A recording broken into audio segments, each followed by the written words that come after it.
Welcome to Wilhelm. I am your host, Ben Beck, and this is the second annual Oscar episode of the podcast. Last year, we did it for the first time, and we're going to continue on with the tradition of bringing some guests to make some Oscar predictions, as well as talk about some of our favorites of the Oscar-nominated films for 2023 for this year's ceremony. And I need my guests to do that. They are returning from last year's annual Oscars episode. Please welcome back to the podcast, Pake, Alan, and Brandy Bryant. Woo! Yay! Woo! I'll be honest, I've been looking forward to this like freaking Christmas. Like, I'm so excited. Like, I had so much fun last year that I've been excited. I've been looking forward to it. Trials and messages like, we're doing it again this year. Please. It was fun. I was like watching these like, oh, I wonder who's going to pick this. Like, as I was watching it, I was super excited. Yeah. Well, I mean, you two are the two people that I have in mind to do this every year. And I'm glad that you guys were willing to come back on. Not only willing to come back on, but excited to come back on. Because there's been a lot of good movies that came out this year. We're going to talk about some of them. Mm-hmm. Yeah. And I'm very interested, to see where we all fall. And so we're going to do things a little differently this year. We did it a little bit last year. We made our predictions and then quickly mentioned our favorites. But this year, we're going to do both. We're going to talk for sure.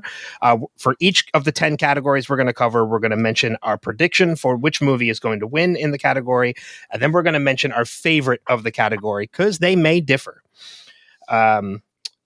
But before we get into that, and we're also going to keep things as spoiler free as possible because I know not everybody has had a chance to see all of these movies.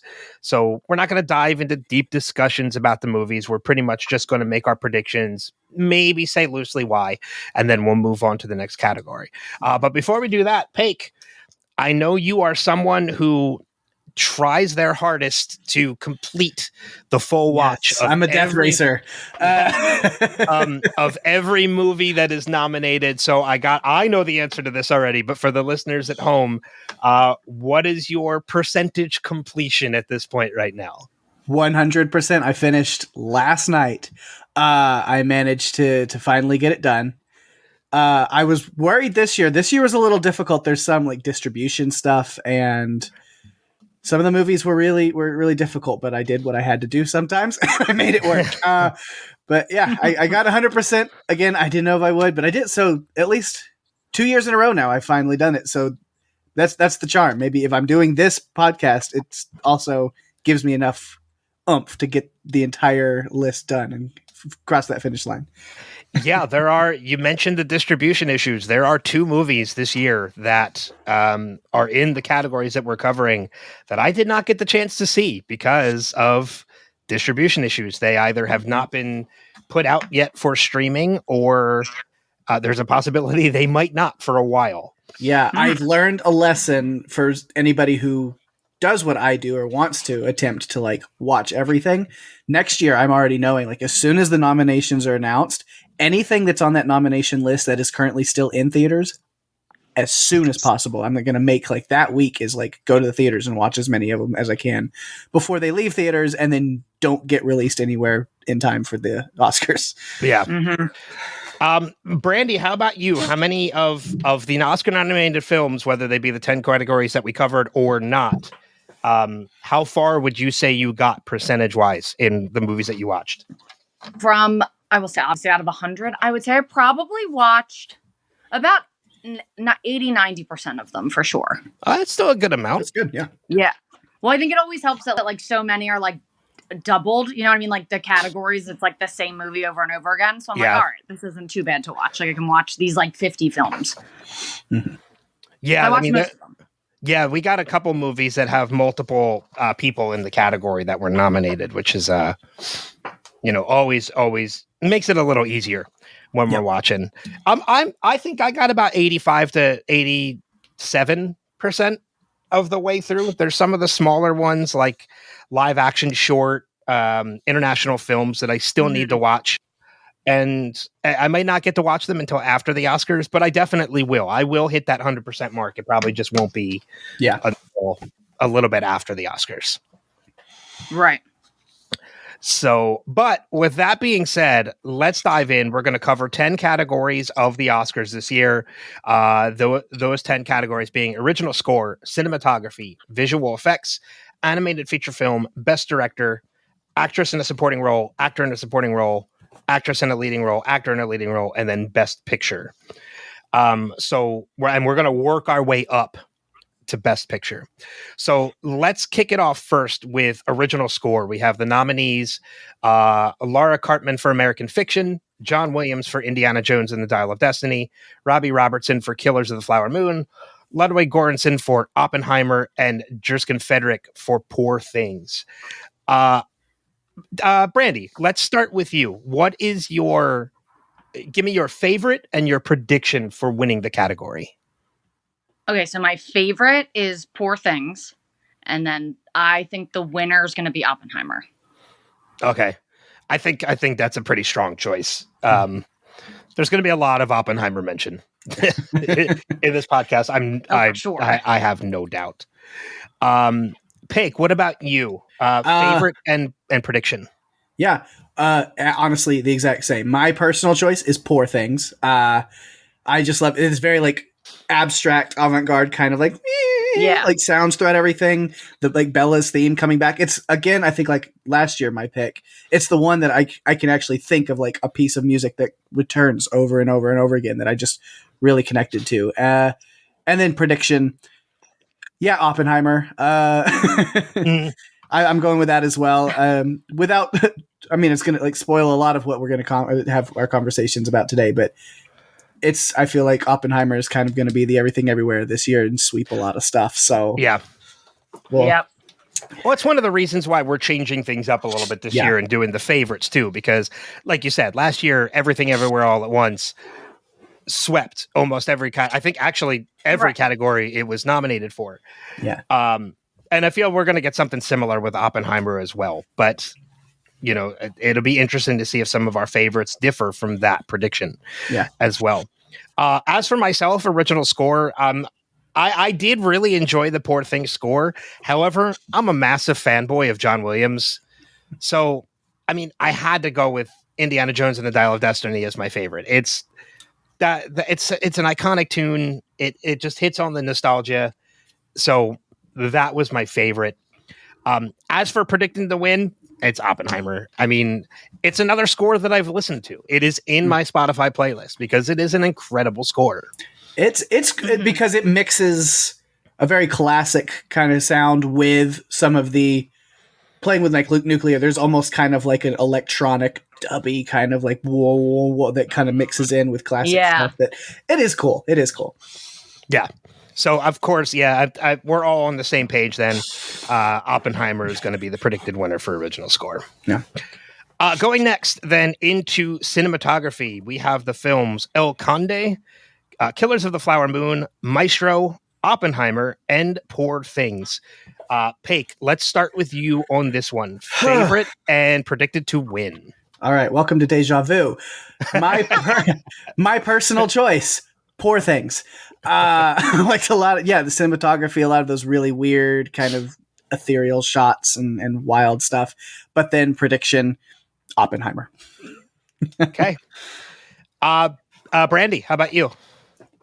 I feel like a broken record. Same. My favorite was Poor Things, and then I think the winner is going to be Oppenheimer. But what I really liked about Poor Things was that how like it's so in your face with like the cinematography and the brightness and the color of certain things. That like the way that it moves it felt like with it the story moved as well with how like the lighting and all went, which was really cool. Yeah.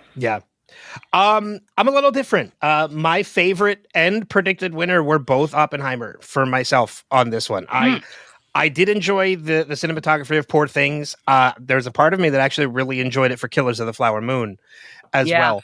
I wanted to give a little bit of a nod to Maestro, but there's something about I enjoy films that take the risk of doing the black and white, but I don't like the films that do the standard def now. Like I feel like we're missing so much when films do that. So it kind of takes me out of it a little bit. It's one of the reasons, it's only one of the reasons why I hated the Zack Snyder cut of Justice League. Just doing standard diff for Zack Snyder. That was just an ego trip. Anyway, I'm off topic. But Oppenheimer, man, I thought it was really well done, especially considering the fact that, Christopher Nolan did this all practical effects. There were no special effects in this movie whatsoever. Yeah. I thought that was beautifully done and handled incredibly well with the movie. So I had to give it to Oppenheimer for both favorite and predicted winner. Nice.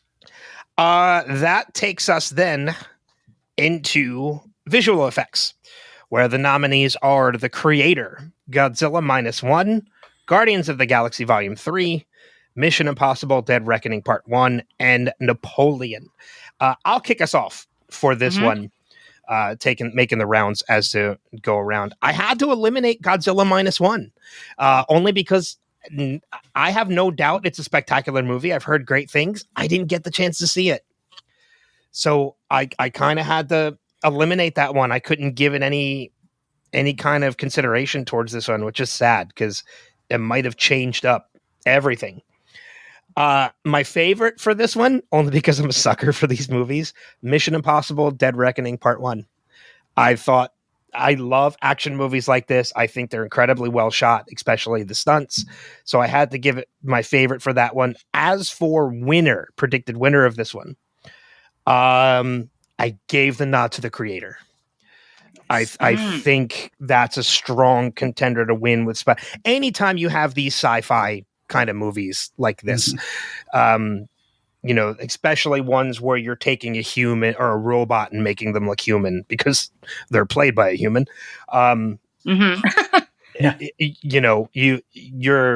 You're hit or miss with those. And I think The Creator was a hit when it came to that. So favorite Mission Impossible, predicted winner is The Creator. Pake, how about you next? Favorite and predicted winner. I love that you mentioned The Creator. It's not my pick for favorite, but I actually saw this movie even before it was nominated, and I did too. Happy to see it got nominated because it was great. But my personal pick is, again, like you kind of said with Mission Impossible, just a big fanboy. Guardians 3. Okay. Marvel stuff. That's my pick. I mean, just having, these like cybernetic animal hybrids and all this, like, it's all in space and it's all this stuff. Like, it's so many, it's like all visual effects, and for it to really feel together, Marvel does a great job with that. So you're all about animal torture for the Oscars. Yes. But my prediction, I'm actually going to go, even with distribution issues and like theater stuff, it's with Toho, and to finally have something as long standing as Godzilla nominated, I think Godzilla -1 is gonna get the Oscar for it. Yeah, like I said, I'm really bummed that I didn't get the chance to see it before this because it might have changed my opinion on these. So you're just bumming me out even more, especially considering that from what I'm seeing, there's a strong possibility for that movie and the other movie, which is in the next category. We may not be seeing distribution on these for a couple months. Right. Really? Which is really bumming me out. But Brandy, let's over your way. Favorite and predicted winner for the category of visual effects. So don't tell Kristen, but my favorite was Guardians of the Galaxy. Just maybe skip that part if you're talking to her. But that was my favorite because I thought they I was sad by the ending of it, but I thought the story in itself was really good. And I believed everything that was going on. But I actually think, and I think again too, I am a fangirl with these movies just because I feel like they've been around for forever. I want, and I think Mission Impossible is finally going to win. Ooh, okay. All right. That's an interesting prediction. I kind of, I would not be upset if you are right.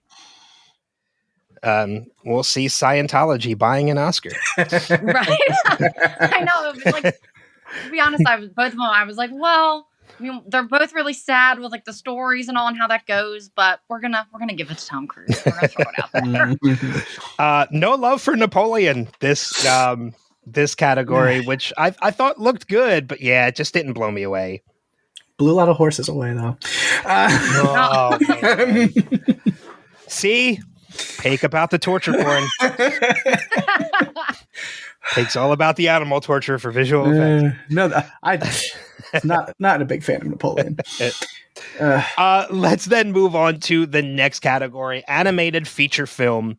The categories are The Boy and the Heron, Elemental, Nimona, Robert Dreams, Robot Dreams. Who's Robert? Robert Dreams. He's a great guy. Robot Dreams and Spider-Man Across the Spider-Verse. Brandy, we're going to take it back to you to kick us off with this one. Favorite and predicted winner. All right, so my favorite was Spider-Man. I will throw it out there that I didn't get to see the entire movie. I know you're not supposed to say that was your favorite, but from what I've seen of it, I was like, I would watch this whole movie over and over again. And then I think the winner is going to be Boy and the Heron. So you've had the opportunity to see it? Not the full thing, no, but I've seen most of it. So Brandy making partial predictions. It's all right. There's no rule against it. We've never established rules with it, so that's You're what I'm right. going with. You're right. But it's interesting because I did say there are two movies that I have not had the chance to see because of distribution, and The Boy and the Heron is the other one. Yeah, it's the Japanese distribution is just like hard to come by, even like digitally or But Pake, how about you for animated feature film? All right. I'm going to start with Spider-Man. Likely could have been both of those for me, but there's one that was a little bit more impactful that I will pick as my favorite. And then as far as for my prediction, I think Spider-Man's still a little bit too comic booky for people. Can I make the prediction as the one that was impactful? Sure. Yeah. If I had to predict, it could be one of two. I'll go with my first instinct. I'm going to say Robot Dreams. No, I did like Robot Dreams. It's interesting. I'm not going to spoil anything, but very kind of like adult oriented, like ending for a animated movie, but it was interesting. But no, so my personal favorite is actually Nimona, which I'd never even heard of until these nominations. And then I went and checked it out, obviously for this. And it's a really important story for what we need nowadays, but told with a lot of humor and a lot of stuff. So I enjoyed that. That's my personal pick. No, prediction. Again, it's this long-standing somebody who's finally they've gotten nods, I believe, in the past, but it's Miyazaki. Miyazaki carries a name with him for sure. And so I am also predicting The Boy and the Heron to win. Okay. Yeah, see, and that's the other of the two movies that I have not seen. So unfortunately, I can't say whether or not that would be my prediction to win. It could have been had I seen it, just like Godzilla. However, going with my fave and my prediction, they're both the same. Maybe this is just the fanboy in me that's speaking this. Spider-Man Across the Spider-Verse is I was actually talking to Brandy a little bit about this before we started recording. I did not watch Spider-Man Across the Universe when it first came out. I did not watch it for the first time until last night. Oh, wow. And I'm very regretful that I waited that long to watch it, but I'm also kind of glad that I waited and made it the last of the animated feature films because I would have been comparing everything to Spider-Man had I watched Spider-Man first. That movie I found that movie absolutely incredible. It really blew me away. So my prediction and favorite is going to go to Spider-Man Across the Spider-Verse. But again, that could be because I just haven't seen The Boy and the Heron. That might have changed. Now, let's go into the next category. We're going into the big ones now, towards the end. Well, we're still in the first half of this, but next category is Best Director. We have Justine Triet for Anatomy of a Fall, Martin Scorsese for Killers of the Flower Moon, Christopher Nolan for Oppenheimer, Yorgos Lanthimos for Poor Things. I think that's how you pronounce it. Apology, Yorgos, if you're listening and I didn't. And Jonathan Glazer for The Zone of Interest.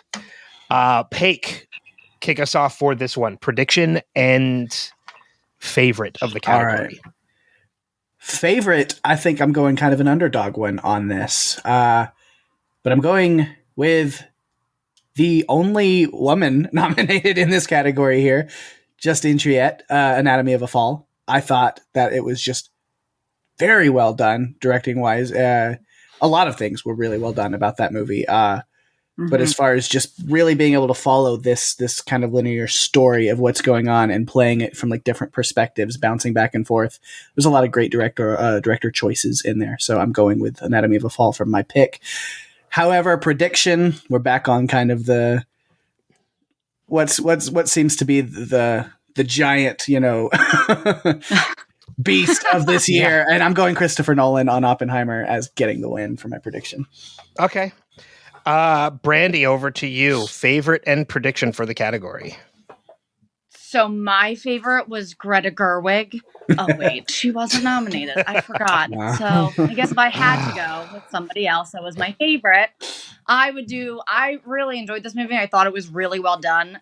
And like, it's one of those movies you can't even fully talk about because it gives so much away. But I really liked John Glazer for Zone of Interest. Thought the movie was so interesting in its own right. But I do think the winner is, again, going to be Oppenheimer, Christopher Nolan. Brandy pulling out the snubs already. And Greta Gerwig. I had to do it.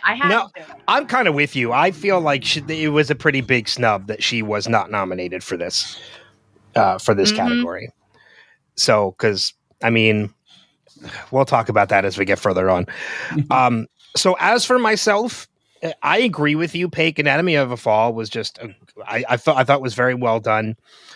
And Zone of Interest, I thought was very intriguing as well, especially from that point of history. I thought that was really a really great story. However, my favorite and my prediction are both the same for this one. And that, man, and I look back at my like love of film, and I never thought I would ever say a Christopher Nolan movie was my favorite of the bunch, because I'm very hit or miss on Christopher Nolan, but I mean, it's a surefire hit with Oppenheimer for me. So I had to go with Oppenheimer for both my favorite and predicted winner of the category. Oppenheimer was the first of most of these movies I saw in theaters, and I remember just walking out of the theater being, "Oh, this is going to sweep the Oscars." And I think I'm still right on that prediction. But yeah, I mean, and it's hard not to give a nod to Scorsese as well, because he's an incredible director, with such prestige. But yeah, Nolan's my favorite for this one and my predicted winner. So I got to go with Christopher Nolan for Best Director. Next category, actor in a supporting role. We have Sterling K. Brown for American Fiction, Robert De Niro for Killers of the Flower Moon, Robert Downey Jr. for Oppenheimer, Ryan Gosling for Barbie, and Mark Ruffalo for Poor Things. I'm going to kick off this one, and I'm going to say, just get it out of the way now. My prediction for the category, RDJ is going to take this one for Oppenheimer. He does put on an incredible performance. However, as much as I love RDJ, he was not my favorite of the category. It was close. My favorite of the category, and it's not Ryan Gosling. Sorry, Ryan. There's a lot of. It's ours. I'm just noticing there's 3 Marvel actors in here. No. Yeah. Well, is there? No, there's 2. De Niro's a DC actor. Gosling, I don't think has done anything Marvel yet. Anyway, my favorite for this category is Sterling K. Brown from American Fiction.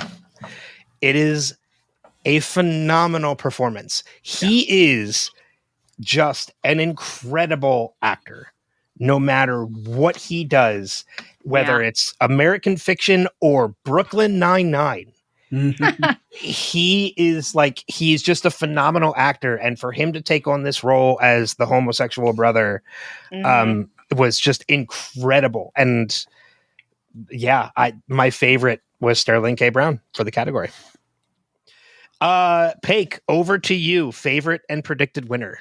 All right. Well, I'll do what you did, is prediction out of the way because it feels obvious. Robert Downey Jr. in Oppenheimer, I feel, is definitely going to get it. But for favorite, man, Sterling K. Brown was a close second for me. Because he was incredible in that movie. Definitely, like, his character was very important to American Fiction. However, my favorite, because it just felt like something so new and so crazy and wild for this actor, Mark Ruffalo in Poor Things is my Okay. I choice. knew you were Just to gonna say see it. him so unhinged and so whiny, and so it's great. I loved what he did with that role. Ruffalo is actually in Philly right now filming a new HBO series. Oh, nice. So I'm actually kind of hoping to maybe get a little time with him at some point while he's here. Mm-hmm. So I'm that'd gonna be try, but we'll see if that pulls out because he's just an incredible performer, and I agree with you. To see him in that kind of role was definitely a big change. Yeah. But Brandy, how about you for actor in a supporting role? Prediction and favorite. I was gonna say, I feel like I just bounce off either one of you with all your stuff. We're like on the same wavelength. So obviously, Robert Downey Jr. is going to win. We all know that. But I too was super surprised by Sterling K. Brown. Like watching American Fiction, I don't know why I was so shocked by him, but like he has, and I won't give it up, but he has this one line on the porch that he says to his brother, his girlfriend, as he walks away, and I was just like, oh. And that, I was like, you got it for me. That whole thing is wrapped up in that. He, I mentioned Brooklyn Nine-Nine just for fun, but it's so funny because after I watched American Fiction, the first thing I did was I went back and I watched the episode The Box of Brooklyn Nine-Nine, which is the only episode of Brooklyn Nine-Nine that Sterling K. Brown was in, and he got nominated for an Emmy for that episode. Really? I mean, you didn't know that? No. It's a total bottle episode. You don't need to know anything about any of the characters other than Peralta, Holt, and Sterling K. Brown's character. So if you get the chance, if you're not a Brooklyn Nine-Nine fan, just go and I forget what season it is. I think it's season 4. Just look for Brooklyn Nine-Nine, The Box. And it's a bottle episode with just those 3 characters. It is so good. It is such a great episode. It's funny, and Sterling K. Brown is amazing. Like I said, so much so he got nominated for guest appearance for an Emmy. He's so good for that episode. Moving on to the next category, we have actress in a supporting role. Nominees are Emily Blunt in Oppenheimer, Danielle Brooks for The Color Purple, America Ferrera for Barbie, Jodie Foster for Nyad, and Divine Joy Randolph for The Holdovers. Brandy, we're going to kick it off with you on this one. Favorite and prediction for the category. So this is like my category. Like this is why I watch all these movies. I root for all these women so hard. But for me, this, out of all of the categories, I think for me was like the toughest one. Like for me, these women were all so stacked and so good in like their specific roles.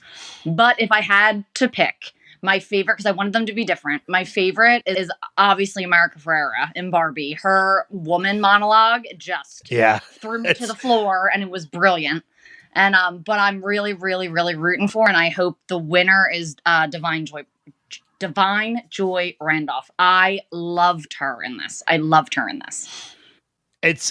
remember watching The Holdovers, and I kept looking at her, and I'm like, I know her from somewhere. Where the hell do I know her from? She's the detective in Only Murders in the Building. Ooh, okay. Yeah, so that's where I ended up knowing her from. But Pake, how about you? Your favorite and your predicted winner for the category. This is one of the few instances where they are one and the same. My favorite is the one that I think will win, and I'm very happy about that, and I hope it happens. Quick shout out to Danielle Brooks, though, for The Color Purple, because that was incredible. Runner-up. But yeah, Divine Joy Randolph is my pick for personal favorite and prediction to win. I'm not very familiar with her. I haven't seen Only Murders. But man, she just blew me from the very beginning. Like, again, not spoiling things with the movie, but like as soon as you realize kind of her character's connection with what's going on, I was like, damn, this is going to be an emotional like gut punch with her character. I knew something was coming. And then you get like a very emotional scene with her later on in the movie that you're like, that's right there. And I can pinpoint it of going like that, like I'll say like kitchen scene and not tell you anything else about it. Is being like, at that moment, I was like, and the Oscar goes too. Like, I was like, I'm ready. Right. Yeah. You know what? I'm right there with you, Pake. My favorite and predicted winner. I know we said like it's going to be a big year for Oppenheimer, and no disrespect to Emily Blunt because she's fantastic in Oppenheimer, but my favorite and predicted winner for the category is also Divine Joy Randolph from The Holdovers. It is such an incredible performance. I will say the reason why I didn't pick Emily Blunt to win this one is because, again, I think she's great in Oppenheimer, but I think her moment where she really shined and I felt like she really gave a standout performance was a little too late into the movie. Whereas Divine Joy Randolph was great from start to finish and put on a stellar performance. She did such an amazing job in setting up this distraught nature to the point where when it does finally come to a culmination, as you mentioned, Peg, the kitchen scene, it is so, and then from that point until the end of the movie is just, it's amazing. So I'm really pulling for her to win the Oscar on this one. And I just want to say too, what I love, I think she's so subtle. Like a lot of her lines is like, besides the kitchen scene and stuff, is delivered in almost the same way. Like it's not repetitive, but like it's just normal talking.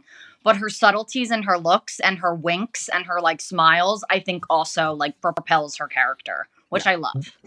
Yeah. I mean, and not to spoil anything about it too, but you know, there's a scene following that kitchen scene where the three of them are outside and there's a little bit of an altercation between the two male leads.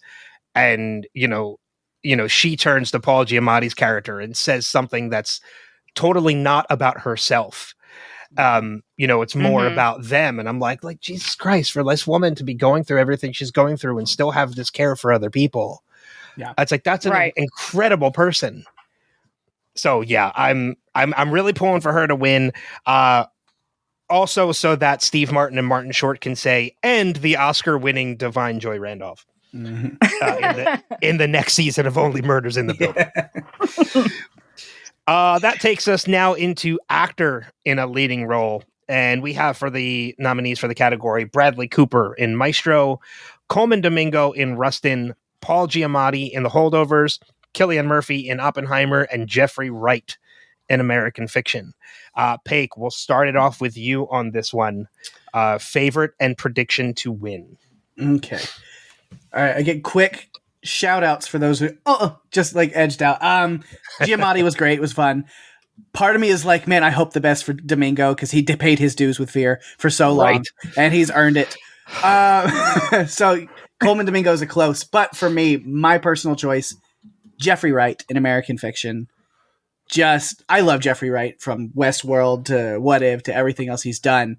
But to see him play like this kind of character who then has to play up another character and just he can switch it on and off. It's incredible. He's hilarious, but also has some really great, like heartfelt and emotional and like vulnerable moments that I think he was incredible. But then I'm going to go with the obvious on the prediction. I think it's another pin in the hat of Oppenheimer, and Cillian Murphy is going to take it. Yeah, I get that. Brandy, how about you? Favorite and predicted winner for the category? So these two, like so my favorite is obviously Paul Giamatti for The Holdovers. And I do think the winner is going to be Cillian Murphy, but I won't be shocked if it's not. I won't be shocked if Paul Giamatti wins. Because like they're so neck and neck with like the stuff they've already won and why they've won it. I honestly don't know who's going to be the winner in this, but I went with the obvious choice of Oppenheimer. Okay. I said at the top of the conversation that there's one category that I feel like is the most stacked category of any category, and this is it. Yeah. Actor in a leading role to me is one of the most stacked categories where you have 5 absolutely incredible performances. Bradley Cooper, I mean, the moment what was that? No, I just said, okay, sorry, continue. I was listening. Bradley Cooper, I mean, the moment I heard he was playing Leonard Bernstein, I was like, okay, he's going to get an Oscar nomination for that. Even before I even saw the movie. Paul Giamatti is absolutely amazing in The Holdovers, especially after you learn what eye to speak into. Coleman Domingo, Pake, you hit the nail on the head. He went from one of the worst projects ever made in Fear the Walking Dead to being an Oscar-nominated actor. And I want to say one of the biggest things I think about this category is the fact that I think Rustin is a snub for Best Picture. I think Rustin deserved. I think it's an incredible movie, and I think it deserved. It's a very good movie. I think it deserved to be nominated for Best Picture. I mean, there's only 10 spots, but I could see 1 or 2 movies in those 10 that I would have knocked out for Rustin. Yeah, for sure. But however, so we'll go with the very clear, obvious prediction. I think this is Killian's year. He is going to win. However, Brandy, I do kind of agree with you. I would not be surprised if there's an upset in this category. But if there's an upset, I think it's going to go to Jeffrey Wright for American Fiction. Really? Yeah, I'm with Pake. That was my favorite of the category. I think he just puts on. I mean, he's in Rustin too, which he puts on. Well, that was what was funny. I made these little connections because I was like, you have Rustin, which, guest stars. You have Jeffrey Wright and Coleman Domingo. Coleman Domingo is also in The Color Purple, and Jeffrey Wright then with American Fiction. So it's like, yeah, there's a lot of connecting tissue when it comes to these movies. But yeah, I think Jeffrey Wright was just flipping phenomenal, man, in American Fiction. It is the one movie out of most of these movies that really surprised me as to how much I just loved the movie. So my predicted winner for the category is Cillian Murphy for Oppenheimer, but my favorite of the category, and it was close because Paul Giamatti is pretty great. Yeah. In The Holdovers. So good in that. But Jeffrey Wright for American Fiction was my favorite. That takes us now into actress in a leading role, in which we have Annette Bening in Naiad, Lily Gladstone, Killers of the Flower Moon, Sandra Huller, Anatomy of a Fall, Carey Mulligan in Maestro, and Emma Stone in Poor Things. And I will kick off this category. No Oppenheimer nomination for this one. So we might be in many different places for this category. But we will see when it comes to the end. I'll go with my favorite first. And it's a weird movie, but man, I loved her performance. Emma Stone in Poor Things was just... She's so good in anything that she does, whether it be like dramatic movies like this that are just very weird and kind of off the wall, to like Zombieland, where she's just a ton of fun. Yeah. So I had to give my favorite to Poor Things, although I will say Carey Mulligan and Maestro was pretty high on my list as well. I was not a fan of Maestro, honestly, but she carried most of it. Well, that's why she's yeah. That's kind of the reason why she's pretty high on my list, is because if it wasn't for her, I don't know if I would have enjoyed that movie as much as I did. Yeah. My favorite, however, for the winner of the category, or my prediction for the winner of the category, just because it was an amazing performance, Lily Gladstone, Killers of the Flower Moon. I think she's going to take the category. I think she's going to get the Oscar this time around. Pake, how about you? Predicted winner and favorite. This one was kind of stacked for me, mostly. Like there was a lot of great ones, like you said. Emma Stone had such an unique and interesting performance. Annette Bening, I mean, the stuff she put herself through. I mean, a lot of it makeup and everything, but like still, just like really put yourself into that place. And then another like connection thing. We talk about it. Sandra Hüller, by the way, lead actress in 2 movies that are both in the Best Picture nomination, because she was also in Zone of Interest, lead there. But my choice, my personal favorite and prediction to win, another one it's the same. I'm going with Lily Gladstone. Okay. Killers of the Flower Moon. Just, again, I don't want to avoid spoilers too much, but there's definitely scenes where she is in a particular state physically, that just some of those scenes, as hard as they are to watch, you're like, my God, that she is able to like pull that off, and like it's convincing, and you're like, oh no, this is bad. So I think she did an incredible job. And I don't know, a lot of people talk about her like it's like, oh, it's like her like big debut. I mean, she's done films and stuff before, but like this is clearly the biggest thing she has done, and she is blowing up because of it. I think she did an incredible job with something like this. Yeah. I mean, this is one of those roles too, that when you're asked to be the lead in a Scorsese movie, it's like you don't say no. Mm-hmm. No matter what your career looks like. If Scorsese asks you to be the female lead in his movie, you say yes. And you have to imagine that unless you do a horrible job, you're going to get some kind of award nomination from it. Maybe not an Oscar, but you're gonna, you're going to get some nominations. And she pulled it off. She was incredible. But Brandy, how about you? Favorite and predicted winner for the category? So I will say, sometimes I think movies are maybe too smart for me, or I just didn't have anyone to like discuss them with. I know that's a weird way to start this, but my favorite actress who like for that was Emma Stone. The movie, I have a whole lot of opinions on, but I just don't think I understand him and his vision. That's what I've decided. I just don't get him. But I thought she did a really great job in the whole scheme of things. And I will say, I do think Lily Gladstone will win. I also have my own opinions on Killers of the Flower Moon, but I thought she did a very, very good job.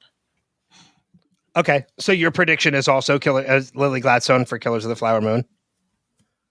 Yeah. Okay. All right. That takes us into the final category, and this is the big one. This is the Best Picture category. And I'm going to say, because it's 10 movies it's 10 instead of 5, if you want to, you can list 2 favorites for this one, in addition to your predicted winner, because we all know what we're going to say for predicted winner of this category. So to kind of draw out the conversation a little bit, if you have more than one favorite other than that one, you can list it as well. But nominees for Best Picture are American Fiction, Anatomy of a Fall, Barbie, The Holdovers, Killers of the Flower Moon, Maestro, Oppenheimer, Past Lives, Poor Things, and The Zone of Interest. Brandy, we're going to kick it back to you in the rotation. Your predicted winner for the category, Oppenheimer, and one or 2 favorites outside of that for the category for you. You said The Holdovers, right? I did, yes.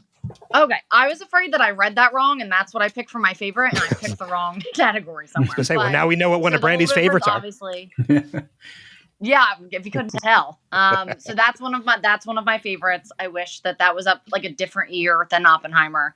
And then go figure as well. I actually really loved Barbie for like all that it entailed and all the moon empowerment. And like I just thought it was such a good movie. But obviously the winner is going to be Oppenheimer. Okay.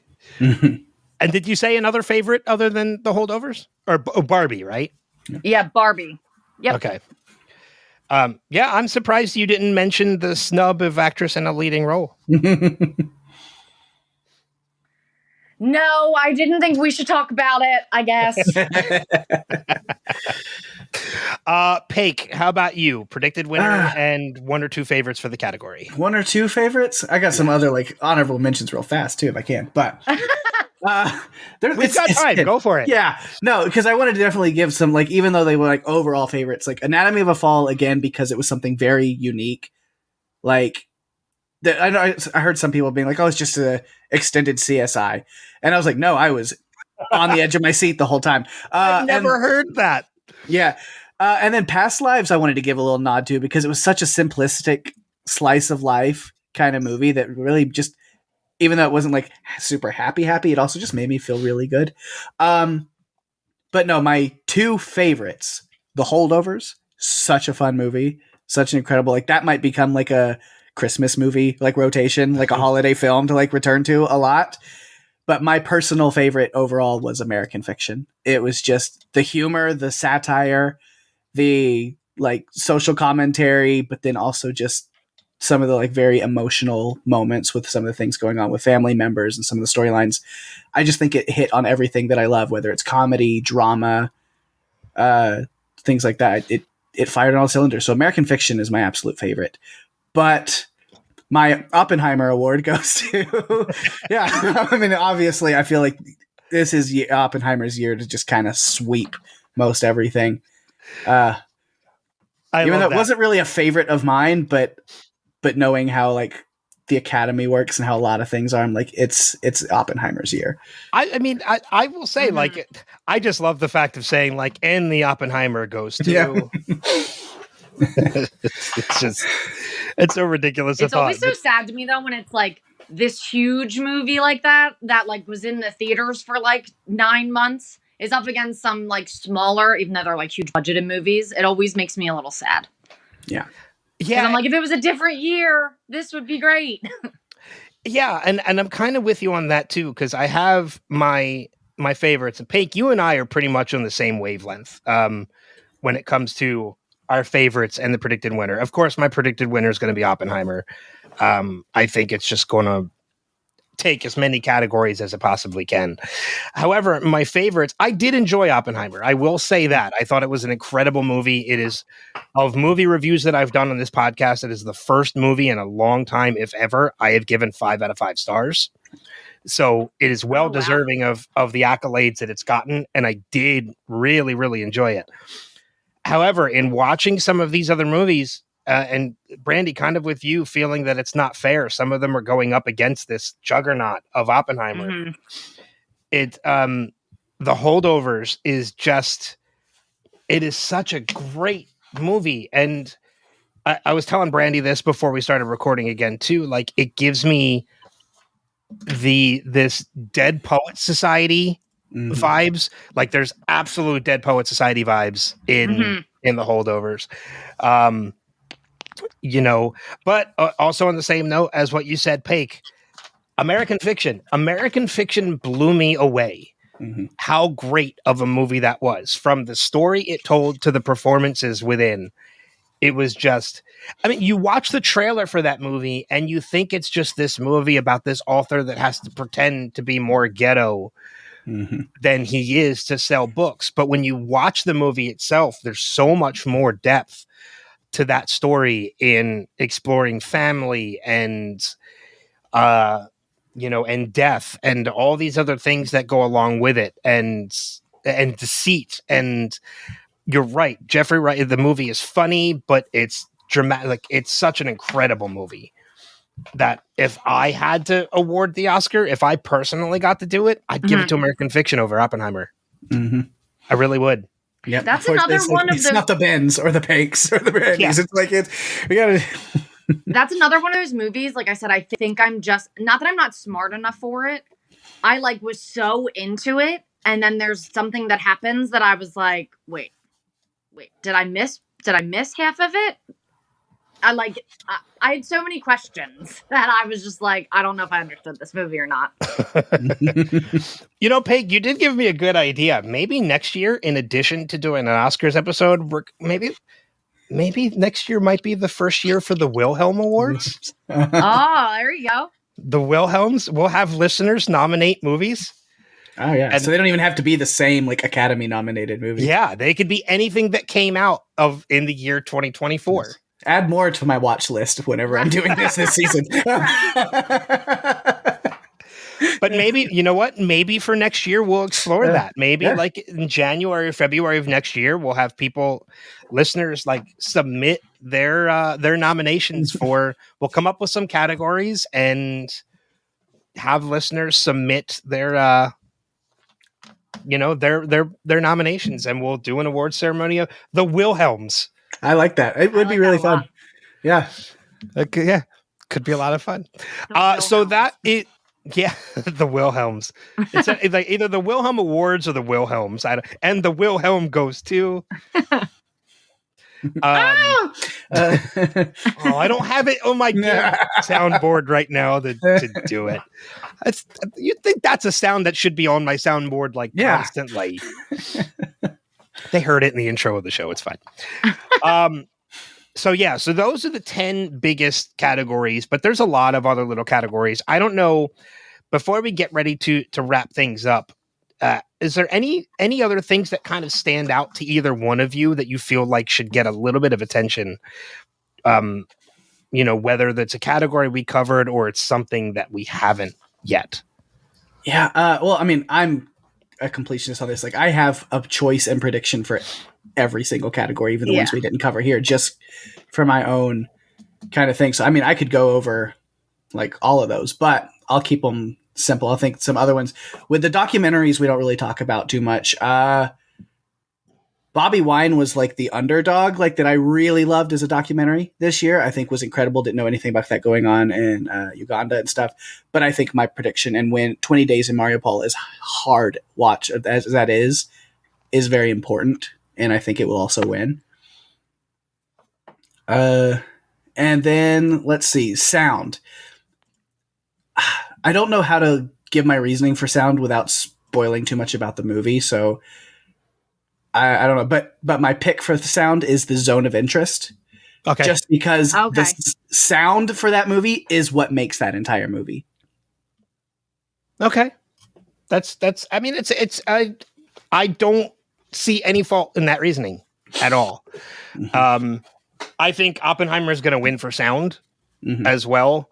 If nothing else, for the moment in the movie where they make you wait 2 to 3 minutes before hearing the explosion. Because I remember being in the theater going to an advanced screening of that, and the explosion goes off and the whole theater lit up and everybody was waiting in anticipation for the boom. And then they continue on with the movie. And then 2 minutes later, you hear the boom of the explosion, and seeing, no lie, 85% of the theater jump. It was a jump scare in Oppenheimer, and it was that's cool. The Oppenheimer is my prediction to win that, but Zone of Interest for me, that sound was critical to that movie. I agree with you on that one too, as well. You know what category that Oppenheimer won't win? It won't win in original song because Barbie's taking it home. I'm just saying. Wait, I can't believe Team I'm Just Ken or Team What Was I Made For? That's the question. No, it's absolutely gonna be What Was I Made For. I just am sitting here imagining that we are going to listen to Ryan Gosling during one of the biggest award show sing I'm Just Ken. And I just don't That whole theater is gonna feel the Kenergy. Oh, that doesn't explain everything. I'm just glad. I mean, look, there's definitely some, like, there's people that are complaining about like snubs for Barbie and like songs and things like that. I was actually very pleased to hear that Gosling agreed to sing the song at the Oscars. I was surprised he did it because, like, you could tell in the interviews he didn't think that would happen, and then as it got more and more real, he got like more and more faint looking that he was going to have to do that. He didn't even think the song was going to win awards. No. Not at all. I mean, there are videos and GIFs online of like his reaction when it has won at other award ceremonies. Someone said it to him as a joke, win. and he like laughed along with it, and then it got more and more real, and I think he got more and more scared as he did it. Mm-hmm. Yeah. I'll say one of the biggest snubs of the year that I hoped for earlier in the year, last year. And I was like, I can't wait to see this at the Oscars. And then it's not going to happen. And it's a dream that's crushed. All I wanted was to see Jack Black in a Bowser costume with a piano on that stage singing Peaches. Like, come on. Yeah, that I could see that as being snubbed as original song. Cause I could see that. Well, hey, like maybe next year's Oscars, he'll get the nomination for Hit Me Baby One More Time for Kung Fu Panda. Kung Fu Panda 4. Him and Tenacious D will be Oscar winners. That would be amazing. That would be fantastic. Now I want that to happen. Damn it. Him and Kyle Gass. Jack Black and Kyle Gass as Oscar winners for Tenacious D. That'd be amazing. Yes. Brandy, anything else for you that kind of like stood out? Maybe like a snub or something that just really caught your interest in something that you saw? I was, and this doesn't track on, and her first name is Greta, but I don't remember her last name. No, I'm not saying Greta Gerwig. I'm not bringing that up again. Greta Lee. Just so happens that her name is also Greta. It's the main girl from Past Lives. I was actually really shocked that she wasn't nominated. Oh, that reminded me of another one of the kid from Anatomy. Oh, yeah. Son. I'm shocked that he Holy wasn't too. crap, that kid was incredible too. I was actually very surprised that the guy that played Angus in The Holdovers was not nominated. Yeah. Because that was a great performance too, and that was his first performance ever. Dominic Sessa. Yeah. That was his first ever role. So I thought it would have been nice to show him a little bit of love and give him a nomination because I thought he was great. in that. Mhm. I'll tell you one of the things that kind of stood out to me in the animated short films, Letter to a Pig, I thought was really strong, and I'm kind of hoping for something to happen to that. I still need to watch 95 Senses and Our Uniform, but of the three that I watched in that category, Letter of the Pig kind of stands out. Yeah. Or Letter to a 95 Pig. Senses is my pick on the animated Is it? shorts. I still need to watch that one. So, any other final notes on this year's Oscar ceremony from anybody? It's just funny in a good way, but it was just funny to me. I was talking to a friend about it, how long all the movies were. A lot of long they're movies. not that long, but half of those movies were like almost 3 hours. Yeah, there were some long ones. If I had a nickel for every 2024 Oscar nom with a scene depicting the guillotine beheading of Marie Antoinette, I'd have 10 cents, which isn't a lot, but it's crazy that there was 2 of them. If I had a nickel for it. Jesus, Peg. Yeah, there were some long movies. I mean, you had Oppenheimer was going on 3 hours long. Killers of the Flower Moon was up there in length. Mission Impossible was going on like 2.5 hours. Wasn't Barbie actually, like 2?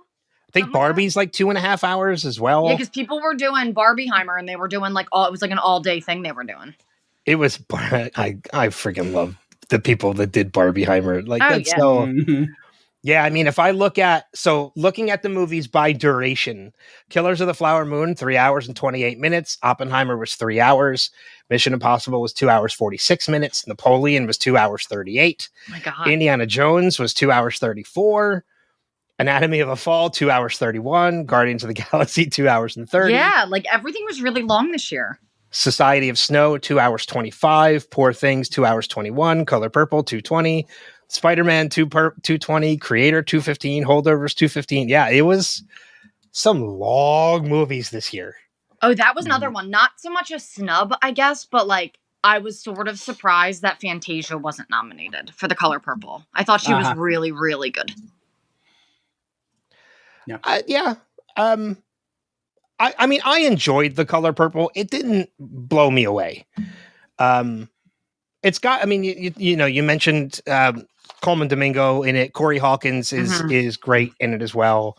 Fantasia, Taraji P. Henson. Like, it's got a great cast. Yeah, I'm surprised Henson didn't get the supporting actress, but I also, Danielle Brooks getting it makes sense. She did it. Right. Yeah. Yeah, Danielle Brooks. I mean, I always see her from Orange is the New Black. Yes. Me too. I made the mistake of watching the OG Color Purple and then watching the new one, like back to back almost. And they're not very different movies, but they're very different movies. Very different vibe, very different feel. Yes. Oh, the original's also not a musical. Yeah, exactly. True. Yeah. Well, that's what you meant. So, you meant by different feel. Yeah. So, so the Oscars are this coming Sunday, March 10th, starting at an earlier time, 7 o'clock Eastern Standard, 4 o'clock Pacific. They'll still go until 11 o'clock of midnight here on the East Coast. So it's not going to matter. I think that's why they're doing the earlier time, is because they usually tend to run long. Mm-hmm. Yeah. Here on the East Coast, it always runs over into the 11 o'clock news, which really pisses a lot of people off here. Really? Oh God, yeah. Come on, we're from the That's Philadelphia true. area, Brandy. Like, people here want their news. They do. Even though We they've need watched to it see- 6 times. We need to see how many SEPTA people were murdered today. I know. And that's for me that night. That's the news I want, is who's winning the Oscars. Did So- Well, I they mean, the add any categories this year? Because I know next year, I think it is the casting is added. Did they add any this year? I don't think they added think it's any the same as categories last this year. year. Okay. Yeah, I think it's the same as last year. The only category, man, I've been calling for this for years. Me, and I know a lot of people have been calling for this for years, especially with nowadays with movies like Guardians of the Galaxy and such. I want to see a motion capture category. Because it's just it's well deserved for some of these actors. I always think they should put stunts in. I'm always so shocked that they don't have like a stunts category. Well, Tom Cruise would nominate himself, Of course. And like I know certain, which is I don't know if fine. He certain deserves countries have it. but certain like they have their own. But like I think they deserve it. Like that's crazy. I would like to see a dance category. Yeah. so that Ryan Gosling can earn some more Oh love. my god.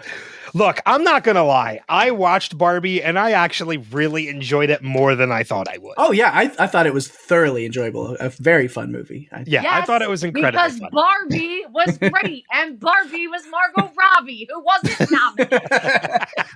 There it is. There we go. Just say it. There it is. But yeah, so the Oscars this coming Sunday, March 10th, 7 o'clock Eastern, 4 o'clock Pacific. I wrote down all of our predictions, so we're going to see who, for the categories where we didn't all pick Oppenheimer. Yeah. We will see how we do on the end of it. Yeah. Before we get out of here, I want to give you guys an opportunity to plug anything that you have, if you have anything at all, and if you don't, feel free to recommend something if you feel like there's something out there you want people to check out. Pake, we'll start with you. Plug away, my friend. Yeah. If anybody feels like listening to more of me, you can go check out the Run for Your Lives podcast over on the Podcastica Network. Me and Daphne over there talk all things monster movies, creature features, disaster flicks, and we even had our own little Oscars thing as far as what fits into that category. So we only did 2 movies really this year, but we covered Society of the Snow and Nimona. Wanted to cover Godzilla -1. It's just not widely available enough to cover it over there yet, but we will in due time. But yeah, so if you want to go check that out, lots of great movies and stuff. I think we got Sharknado coming out this week. So I can't believe you guys did Sharknado. Yeah. God damn. Such a they are awful movies. Yeah. I'll tell you a quick story about Sharknado. I don't watch, never seen any of those. I've seen Sharknado 2. And the only reason I saw that was because I went and saw it when Riff Tracks riffed it in theaters. And no lie, one of my good friends, Chris, can tell you this. I refuse to watch those movies because I think they're awful. I think they're horrible, horrible movies. They're not even B-list actors. They're like D-list actors coming together for these movies. But there's one scene in Sharknado 2 that even though they were riffing it, there's a scene where I can't remember what character it is, but they get swallowed by one of the sharks in midair. And then also at midair, they cut their way out of the shark with a chainsaw. Oh my god. And survive. And no lie, you can ask him because he was embarrassed of me in that moment. That in the middle of the theater, when that happened, I let out "Oh, come on!" Which was like, I was like appalled. I was like, "Come on! Like this is ridiculous." But I mean, I'll listen to the podcast just because you guys are covering it because I think I don't have to watch the movie; I can just listen. Nah. I can just listen. Brandy, how about you? Anything going on that you want to promote or plug? So it is not my work, but I'm very proud of him. It's one of my best friend's husbands. His name is Julian. He's been working for 3 years on a paper short that he directed, wrote, and literally with like paper cut out and he made. It's a 9-minute short. It's called Gruff, and it's based off of his dad and like their relationship. It's got like 2.5 million views or something already. But if that's something you're interested in, it's on YouTube for free. And it's under Righteous Robot. I think everybody should watch it. That's awesome. And it makes me think of, I know it's not paper, but Marcel the Shell. Yeah, 100%. A little bit with that kind of animation. What he did like in his garage all by himself, it looks like a legitimate animated film. It's crazy. It's the most wild thing I've seen. Has he submitted to any film festivals or they are, but he was very much, he had worked so hard on it that he was like, and like there have been people that have been following since the beginning. So he didn't feel right. Like, because sometimes festivals won't let you release it. And this was his first one. And he was like, I just want to give this sort of back to the people that like helped with the GoFundMe and did all that stuff. So he just put it out there for free. Oh, gotcha. It's crazy. Yeah, because I was wondering, you'll actually really like it, Ben. You'll have to watch it. Nice. Yeah, I want to check that out because I was wondering, but you kind of answered that as like, is that something that could be up for an Oscar, animated short for next year? But it depends. I know they're sending it to as many big ones as they can that allow you to have already released it publicly. Yeah, I don't know because there is one. Considered. Yeah, there's one this year that kind of makes me around because Our Uniform is within that similar vein where the animation is like cut out, like it's like fabric and clothing and stuff that is like stop motion, like pulled together. So yeah, that's a really cool idea. I'm gonna have to check that out for sure. Yeah, I'll send it in like the little group chat. It's so good. But yeah, that's my little plug for my friend. Cool. So no Wilhelm post credit on this episode, basically just because we were covering everything here. So I'll just go ahead and say, go ahead and check out wilhelmpodcast.com for all of the other podcasts. Next episode of this podcast will actually be this coming Monday, and it's going to be the release of the audio from my panel with Christy Swanson from Contropolis, New Jersey, the OG Buffy the Vampire Slayer, who was incredibly sweet. We had a great one-on-one at Contropolis, New Jersey last year. And then next week will be top 5 movies you will never outgrow, no matter how old you get, which was a really, really fun conversation going back and talking about some of those movies. Aw. Yeah, kind of brought back a lot of nostalgia talking about a lot of those movies. Other than that, make sure you follow Wilhelm on the social medias, facebook.com/Wilhelm Podcast, Instagram at Wilhelm Podcast. And I do want to give a quick shout out. I don't know if he's listening or if he'll hear this or not, but I want to give a quick shout out to my buddy Kevin Bigley, because he just submitted a movie to Santa Barbara International Film Festival called Oki that just did really well at the film festival a couple weeks ago. And in addition to that, his television show Animal Control just returned for its 2nd season, and it just got announced that his other show Upload is going to be returning for a 4th and final season to Amazon. Nice. So love Upload. So I'm glad to hear that. I'm incredibly excited for Bigglesworth. That's his nickname. I've known Kevin since back when he did Sirens on USA, which is kind of like the first role he ever did, and him and I have been kind of buddy ever since. So I'm really proud of him. He's been getting a lot of stuff done. He's an author now. He's like he directed the movie with his wife that I mentioned and co-wrote it with his wife. It did really well at the film festival. I hope it gets a distribution deal relatively soon. Plus with Animal Control and Upload, he's killing it. He's doing great. So big shout out to Kevin Bigley and his wife, Katie, for all their hard work. But I think that's going to wrap it up for this episode. Make sure you guys check out the Oscars on ABC, hosted by Jimmy Kimmel again, which I dig. Yeah, I think he does a good job. Mm-hmm.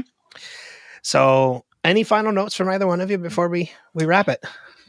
I don't think so, other than I'm gonna have to get some snacks for the Oscars. What am I gonna do? I find some like themed snacks? Society of the Snow, just get some tartar. I should have wrapped this podcast up 2 minutes ago. I'm sorry. Oh my God. Can't go wrong with popcorn. I mean, right. Grab the popcorn, watch the ceremony, enjoy yourself. So then with that being said, thank you guys for coming back on and doing this.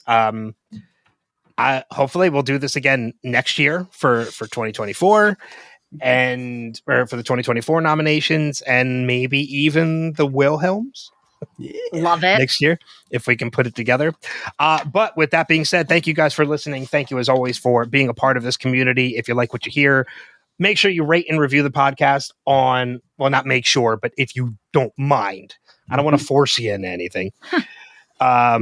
If you don't mind, be sure to rate and review the podcast on whatever platform you're listening on. But until next time, we'll see you guys on another episode of Wilhelm. Bye-bye.